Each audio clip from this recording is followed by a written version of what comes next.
আরো জীবন দিতে হয়, যদি এজন্য আমাদেরকে আরো রক্ত দিতে হয়, আরো ত্যাগ আর কোরবানি স্বীকার করতে হয়, যদি আরো বড় করে নজরানা পেশ করতে হয়, শাহাদাতের রক্ত দেওয়ার জন্য জীবন বিপন্ন করে দেশ এবং ইসলামকে রক্ষা করার জন্য আল্লামা বাবু নগরীর হাতে শপথ গ্রহণ করতে কারা কারা প্রস্তুত আছো?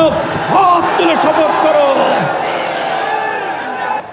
আর যদি হিউম্যানিটারিয়ান করিডোরের নামে আমার বাংলাদেশের বুকের উপর দিয়ে যদি বাংলাদেশের সার্বভৌমত্ব স্বাধীনতা হরণ করবার জন্য আমার স্বাধীন জনপদের 1 ইঞ্চি মাটি কেড়ে নেওয়ার জন্য যদি এই অপতৎপরতা চালানো হয়, চলমান এই অপতৎপরতা যদি বন্ধ না করা হয়, তবে আমি সারা দেশের দেশপ্রেমিক জনতাকে উদাত্ত আহ্বান জানাবো, যুদ্ধের প্রস্তুতি নাও, দেশের জন্য যুদ্ধের প্রস্তুতি নাও। আলহামদুলিল্লাহি রাব্বিল আলামিন والصلاة والسلام على سيد الأنبياء والمرسلين وعلى آله وأصحابه ومن تبعهم أجمعين. أعوذ بالله من الشيطان الرجيم. بسم الله الرحمن الرحيم. ولهن مثل الذي عليهن بالمعروف. صدق الله العظيم. আজ 2025 সালের 3রা মে বাংলাদেশের রাজধানী ঢাকার ঐতিহাসিক সোহরাওয়ার্দী উদ্যানে আয়োজিত হেফাজতে ইসলাম বাংলাদেশ আহুত এই মহা সমাবেশকে লক্ষ্য করে আমি সর্বপ্রথম স্মরণ করতে চাই ওই সকল বীর শহীদানদেরকে, শাপলা থেকে 2024-এর জুলাই বিপ্লব পর্যন্ত রক্তে রাঙা যেই পথ পাড়ি দিয়ে বাংলাদেশ 2024-এর 5ই আগস্ট দ্বিতীয়বারের মতো স্বাধীনতা অর্জন করেছে। সেই স্বাধীন বাংলার মাটিতে দাঁড়িয়ে আমরা শপথে বাণী উচ্চারণ করতে চাই, রক্ত দিয়ে স্বাধীনতা এনেছি, প্রয়োজনে রক্ত দিয়ে সেই স্বাধীনতা আমরা রক্ষা করব ইনশাআল্লাহ। স্বাধীন বাংলার মাটিতে দাঁড়িয়ে আমরা বলতে চাই, নারী সংস্কারের নামে আল্লাহর কোরআনকে, ইসলামকে যে কটাক্ষ করা হয়েছে, ধর্মীয় উত্তরাধিকার বিধান, পারিবারিক বিধানকে নারী পুরুষের মধ্যে বৈষম্যের প্রধান কারণ বলে আখ্যায়িত করে বিতর্কিত নারী বিষয়ক কমিশন এদেশের সংখ্যাগরিষ্ঠ মানুষের ধর্মীয় অনুভূতিতে আঘাত প্রদান করেছে। ধর্মীয় অনুভূতিতে আঘাত প্রদান করবার অপরাধে তাদের বিরুদ্ধে আমরা রাষ্ট্রের শাস্তিমূলক ব্যবস্থা দেখতে চাই। হেফাজতে ইসলাম বাংলাদেশ বলতে চায়, এই তথাকথিত পশ্চিমা ধ্যান ধারায় বিশ্বাসী বিতর্কিত নারীবাদীদের আদর্শ এবং দর্শন নয়, বরং হেফাজতে ইসলাম বাংলাদেশ ইসলাম প্রদত্ত আল্লাহর ঘোষিত নারীর ন্যায্য অধিকারে বিশ্বাসী। ইনশাআল্লাহ হেফাজতের সংগ্রামী মহাসচিব কর্মসূচি ঘোষণা করবেন। সারা বাংলাদেশ জুড়ে হেফাজতের নেতা কর্মীদেরকে আগামী মাসগুলোতে গোটা বাংলাদেশ জুড়ে নারীর ন্যায্য অধিকার আদায়ের জন্য মাঠে নামতে হবে, মাঠে নামতে হবে। আমরা পরিষ্কার ভাষায় বলি, বাংলাদেশের স্বাধীনতার 53 বছরের মাথায় এসে সংবিধান সহ রাষ্ট্রের ব্যাপক সংস্কার কার্যক্রম শুরু হয়েছে। এই সংস্কার কার্যক্রম চলাকালীন সময়ে গোলামি করবার জন্য নয়। আজ 2024-এর জুলাইয়ের স্বাধীনতা সংগ্রামের পর আমি বলতে চাই, আমরা দিল্লির দাসত্বের শৃঙ্খল থেকে মুক্ত হয়েছি, নিউ ইয়র্কের গোলামি করবার জন্য নয়।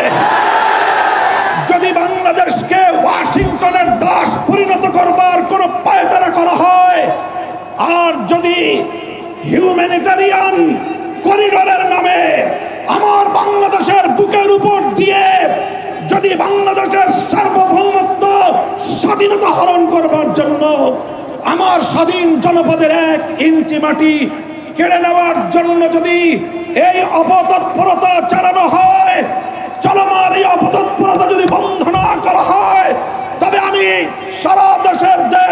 শ্রমিক জনতাকে উদাত্ত আহ্বান জানাবো, যুদ্ধের প্রস্তুতি নাও, দেশের জন্য যুদ্ধের প্রস্তুতি নাও।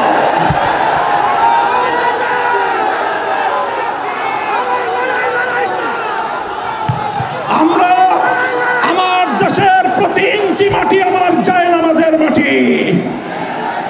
আবার বলছি, আমার স্বাধীন বাংলার প্রতি ইঞ্চি মাটি আমার পবিত্র জায়নামাজের মাটি। দিল্লি বা ওয়াশিংটন, পিকিং বা মস্কো যারা এ মাটির দিকে চোখ তুলে তাকাবে, আমরা তাদের বিরুদ্ধে বারুদ হয়ে মাঠে নামবো ইনশাআল্লাহ। সংগ্রামী সাথী ও বন্ধুগণ, ফ্যাসিবাদী আওয়ামী লীগকে সন্ত্রাসী সংগঠন হিসেবে ঘোষণা করবার যে দাবি জানানো হয়েছে, মনে করবেন না এটা আমাদের দুর্বল কোনো দাবি। আমরা 2013 সালে ফ্যাসিবাদী আওয়ামী লীগের বুলেটের আঘাতে রক্তাক্ত হয়েছি। 2021 সালে আমাদেরকে হত্যা করেছে, বছরের পর বছর বিনা বিচারে আমাদেরকে কারারুদ্ধ করে রেখেছে। সেই সন্ত্রাসী সংগঠন আওয়ামী লীগকে আবার বাংলাদেশের রাজনীতিতে যদি পুনর্বাসন করবার কোন দুঃস্বপ্ন কেউ দেখেন, তাহলে আমরা পরিষ্কার ভাষায় বলে দেই, তার সঙ্গে আমরা আওয়ামী লীগের চেয়ে ভিন্ন কোনো আচরণ করব না। শেখ হাসিনা গিয়েছে যেই পথে, আওয়ামী লীগের দালালরাও যাবে সেই পথে। কোন রাজনৈতিক দল অথবা সরকারের মধ্যে ঘাপটি মেরে বসে থাকা ফ্যাসিবাদের কোন দোসর যদি বাংলার রাজনীতিতে এই ফ্যাসিবাদী শক্তিকে পুনর্বাসিত করবার পায়ে তারা চালায়, তাদের সঙ্গে আমরা লড়াই করব ইনশাআল্লাহ। সংগ্রামী সাথী ও বন্ধুগণ, সর্বশেষ আমাদের কথা হলো এই, শাপলার শহীদ যারা শাহাদাত বরণ করেছেন, ইনশাআল্লাহ হেফাজতে ইসলাম বাংলাদেশ প্রতিটি শহীদ পরিবারের পাশে দাঁড়িয়েছে। শাপলার সকল শহীদদের পরিচয়গুলো যতটুকু সম্ভব ফ্যাসিবাদী আমলে অধিকাংশ বীর শহীদদের লাশ গুম করা হয়েছে, লাওয়ারিস হিসেবে তাদেরকে দাফন করা হয়েছে। সরকারের তৎকালীন গোয়েন্দা সংস্থার কাছে যদি তার কোনো তথ্য থেকে থাকে, আমি বর্তমান সরকারের কাছে দাবি জানাবো, আমার শাপলা চত্বরের বেওয়ারিশ হিসেবে দাফন হওয়া প্রতিটি লাশ, গুম হওয়া প্রতিটি শহীদের তথ্য উদ্ঘাটন করতে হবে, জাতির কাছে প্রকাশ করতে হবে। এর বাইরে গোটা বাংলাদেশে যতজন বীর শহীদান রয়েছেন, প্রত্যেক শহীদের পরিবারের সঙ্গে যোগাযোগ করে আমাদের সর্বশেষ ভেরিফিকেশন এবং যাচাইয়ের কাজ চলছে।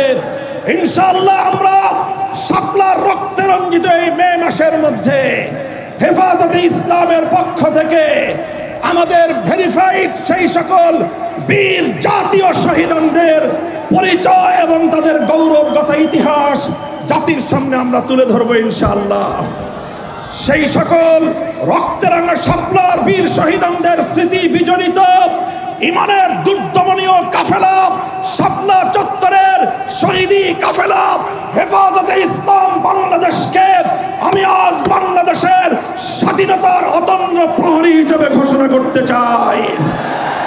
আমরা বলতে চাই, বাংলাদেশের ইসলাম এবং স্বাধীনতা এক সূত্রে গাঁথা। বাংলাদেশের ইসলাম এবং স্বাধীনতা এক সূত্রে গাঁথা। যারা বাংলাদেশে ইসলামের উপর আঘাত করে, তারাই স্বাধীনতার দুশ্মন, তারাই স্বাধীনতার শত্রু।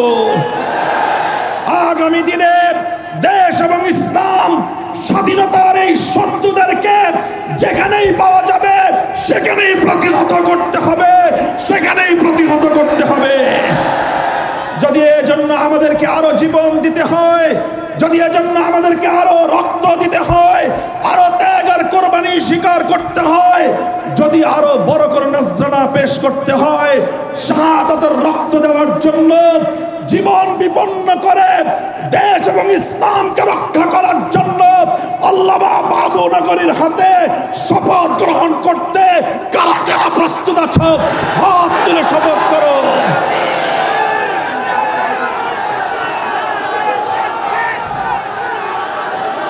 ইনশাআল্লাহ, ইনশাআল্লাহ আমার জায়নামাজের মাটি, বাংলাদেশের প্রতি ইঞ্চি মাটি সংরক্ষিত থাকবে। আমার ভবিষ্যৎ প্রজন্ম এদেশে ঈমান নিয়ে, ইসলাম নিয়েই বাঁচবে ইনশাআল্লাহ। নাসরুম মিনাল্লাহি ওয়া ফাতহুন করিব ওয়া আখিরু দাওয়ানা আলহামদুলিল্লাহি রাব্বিল আলামিন। আসসালামু আলাইকুম ওয়া রাহমাতুল্লাহ।